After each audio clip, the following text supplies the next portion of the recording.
I mean, it may sound strange, but the very first Apple I that was ever built was actually given to a person back in the days before computers were ever heard of, who wheeled it into taught 4th through 6th graders a little bit of the elements of what a computer is. The virtue of the computer in the classroom is that it requires a user, not a watcher. What we do in science is we build models. We do most of our testing with models. We do most of our thinking with models. And then later on, if we're honest, we try and relate these models back to the outside world. And these models are our voodoo dolls. They used to be built in mathematics. Now they're being built in increasing form on the computer. So simulation is what the computer is all about. And all the different ways you can simulate things are what the computer's destiny is. The biggest problem teachers have is motivating students to want to learn. And if the computer can relieve the teacher of that burden, because the teacher today is competing with television and competing with a lot of distractions, if the teacher has that tool to bring the kids to a kind of a fever pitch of wanting to complete a task, wanting to see something accomplished successfully, then I think that this will become a tremendous resource for the teacher. It won't supplant the teacher. Life is wonderful, huh? And you want to get that over to the kids. Look, you can go over the top, you come around to this side, look at it from the other side. Good. Now, what about what's going on the inside? Well, the crater up here was from an eruption a long time ago. You can see the cracks where the lava came down.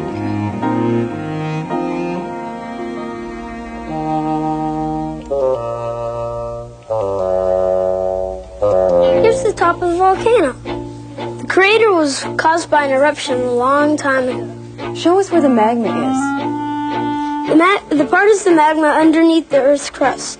Heat from the magma creates pressure against the surface of the Earth. When volcanoes erupt, the magma comes out through the cracks in the Earth's crust, and the cracks are called fissures. I knew that. What's it really look like?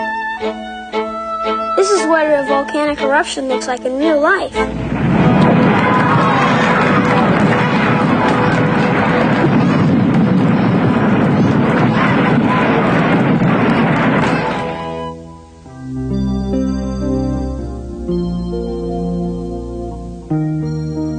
So being able to speak and get natural responses, the metaphor of kind of a human personality in the computer, certainly I think that's one of the big directions that computers will go. The computer having very personal characteristics, speaking in a natural human voice. Elements moving on the screen as the computer describes what's happening. Still giving the advantage of a computer, which is it's interactive. The student can back up, ask a question about something, collaborate with a friend, and it doesn't run by continuously like television does. I'm not sure to what extent computers are being used now for adult literacy, but I feel persuaded that it's a much more effective tool than the school situation for most adults, because the computer's not threatening. An adult, if you have a good program, an adult can sit down with the computer and make mistakes and not be reprimanded and not feel humiliated. Even though the teachers may not want to humiliate the student, a lot of times someone who's 30 or 40 years old is so ashamed of not being able to read that the interaction with other people may be quite intimidating, whereas the computer is not. After filling the engine with oil, the coil wire should be grounded and the engine cranked by the starter motor until the oil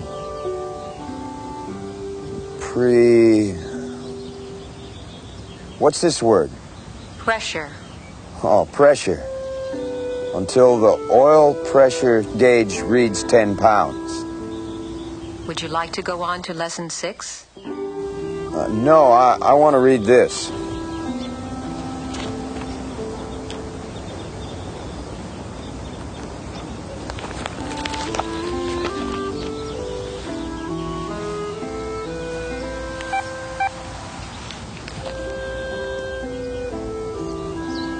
The Oakland A's begin an important homestand tonight.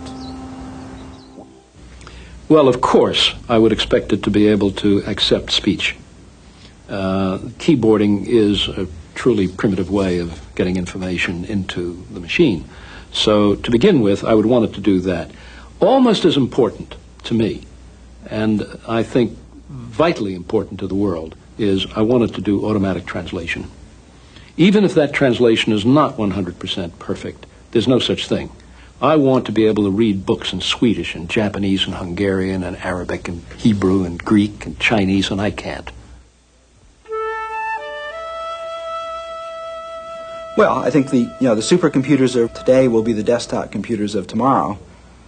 And there are two kinds of things that you can do with more computing power. You can do more of what you want to do now faster, and you can occasionally do some things that would be unthinkable to do now.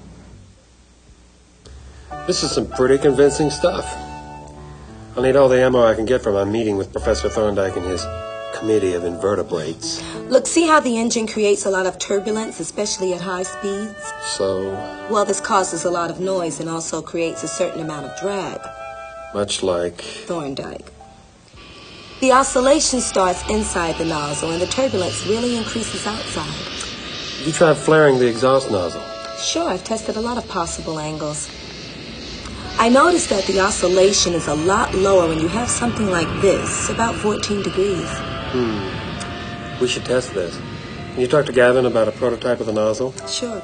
And can you add these changes to the specs? Sure. Can you meet with Thorndike? Get out. The implication of this much computing power at a very affordable cost is partly one of those because of the fact it's so radically different than anything we could have ever expected, where the very hugest supercomputers of my lifetime, early in my lifetime, are now equaled by inexpensive personal computers that you can buy everywhere and everyone can own. It's like you can't even say where is this going to go. So the ideas about hypermedia and what their possibilities can be have been around for a long time. And they have always been to be able to cut your own trails through information of your own, other people's information, weave in your stuff with other people. The trails now constitute a new kind of a book. Select the nozzle.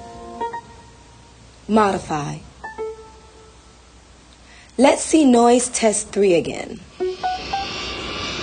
Okay, change the nozzle dimensions to the ones in noise test 3. Great. Let's see performance requirements.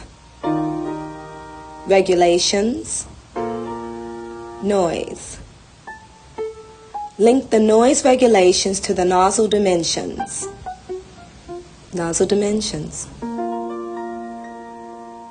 I don't know what the next extension of that is, except an enrichment of it through going through, looking at a book of mine, not simply as a page of text, but also having behind that page of text as access to additional information that enriches the text.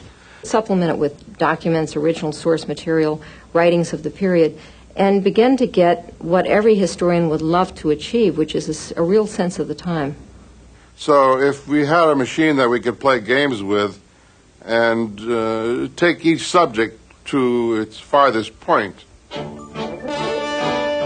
you could say to the machine, how come I love dinosaurs so much? Show me all the covers of the science fiction magazines my father and my grandfather grew up with that caused us to become scientists or technologists, to fall in love with the future, the things that make us want to live forever. That sort of machine, I think, would be absolutely incredible for a child to play with. We're all doing the same thing, same work, but we're doing it in different ways. And saying, my God, isn't this exciting? What we have here to prove that mankind has moved from here to here and can move even further to here.